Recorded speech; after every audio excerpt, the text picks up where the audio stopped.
गांव के किसान के इंजीनियर बेटे ने अपने खेत में लगा डाली एक ऐसी फैक्ट्री जिसमें हिंदुस्तान की मिट्टी का प्रयोग करके बनता है सोना। उसी सोने से बनते हैं बहुत सारे प्रोडक्ट। चलो जानते हैं इसके सेटअप, इसके प्रोसेस के बारे में। तो सर हमें पूरा प्रोसेस बताइए कि ये मिट्टी से सोना बनता कैसे है। ये हमारा मिट्टी का स्टॉक है जी। हम आसपास के एरियो से यहाँ से मिट्टी लेके आते हैं जी। 1 से 2 तरीके की मिट्टी, काली और पीली मिट्टी हम लोग मंगवाते हैं। काली पीली मिट्टी। हाँ, अब मिट्टी को इस तगारी के माध्यम से भर के अब हम लोग मशीन में लेके जाएंगे। मशीन के अंदर इन्होंने डाला और डालने के बाद अच्छे से पिसी हुई जो मिट्टी है वो इस तरीके से हमारे पास आ जाती है। फिर हम लोग छलने की मदद से इसको पूरी तरीके से प्योर छान लेते हैं और एकदम बारीक कर लेते हैं। इसके बाद क्या होता है? इस मशीन के अंदर यहाँ पे हम लोग मिट्टी को डालते हैं और डालने के बाद कुछ इस तरीके से मिट्टी यहाँ से निकलती है। अब ये हमारा रॉ मटेरियल तैयार है। ये हमारा फाउंडेशन है जहाँ पे हमारी सारी मशीन्स लगी हुई है। जो पार्ट आपको दिख रहा है ये घूम रहा है, हम इसको हेड कहते हैं। हेड। और इस पार्ट को कहते हैं पत्ती। जी। तो यही 2 मेन चीजें हैं। ये मिट्टी ली, मिट्टी मोल्ड में डाली, इस पत्ती से उसकी डेप्थ डिसाइड करी और निकाल के अब आप देख सकते हैं कि ये पीस हमारा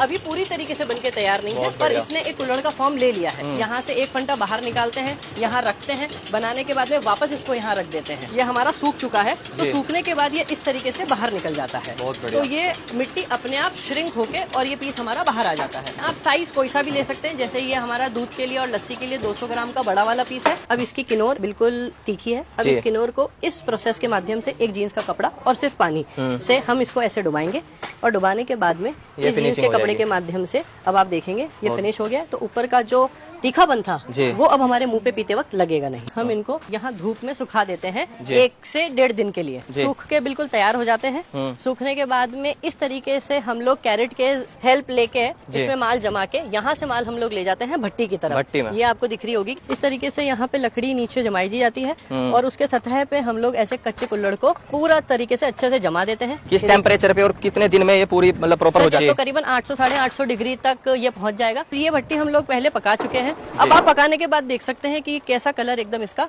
लाल हो गया। अब ये हमारा जो कुल्हड़ है वो बिल्कुल एकदम तैयार है मार्केट में जाने के लिए। और इसमें आप चाय डाल के पी सकते हैं। ये सर हमारा स्टॉक का एरिया है। आप देख सकते हैं कि जैसे काफी सारा स्टॉक है मेरे पास। हमेशा 8-10 लाख पीस का हम लोग स्टॉक रखते हैं, क्योंकि कब कहाँ से क्या डिमांड आ जाए कोई पता नहीं है। तो इस वजह से डिफरेंट साइज के हम लोग यहाँ पे जमा के रखते हैं। जैसे ऑर्डर आता है, पैक किया और फिर गाड़ी लगाई और भेज दिया। ये मेरे ब्रांड के मिट्टी सा मेरा ब्रांड है। मिट्टी सा, मिट्टी की कला, मिट्टीसा.com ये मेरी वेबसाइट है। हमारे और भी मिट्टी के बर्तन बनते हैं, इस वेबसाइट पे अवेलेबल है। ये पूरा स्टॉक है। इस तरीके से हम लोग पैकिंग करते हैं। प्रोडक्शन की बात करूँ तो 50,000 से 60,000 पीसेस पर डे का मेरा यहाँ पे प्रोडक्शन है। जैसे कि आप सामने देख सकते हैं ये कुछ सेटअप रखा है। हम लोग ऐसे लोहे के फाउंडेशन पे ऐसे मशीन्स को सेटअप कर हैं, तो ये कलर होके बिल्कुल तैयार है। ये हमारा ब्रांड है मिट्टी सा।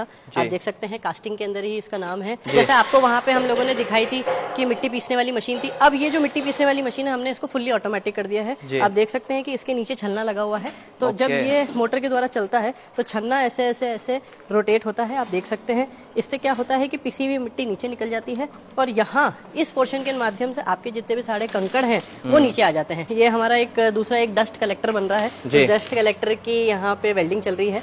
यहाँ पे अगर कोई डस्ट उड़ती है, कुछ होता है, तो उसके लिए हम लोग ऐसा एक उपयोग करके बनाते हैं। और ये सप्लाई कहाँ होते हैं, मतलब ऑल ओवर इंडिया होते हैं, कैसे होते हैं? ऑफलाइन ऑनलाइन कैसे एक्टिव हो आप? तो अब तो मुझे काफी समय हो गया है, तो अब इंडिया के हर स्टेट में हर जगह हमारे डिस्ट्रीब्यूटर्स हैं। 1 आध कंटेनर हमने कतर भी एक्सपोर्ट किए हैं।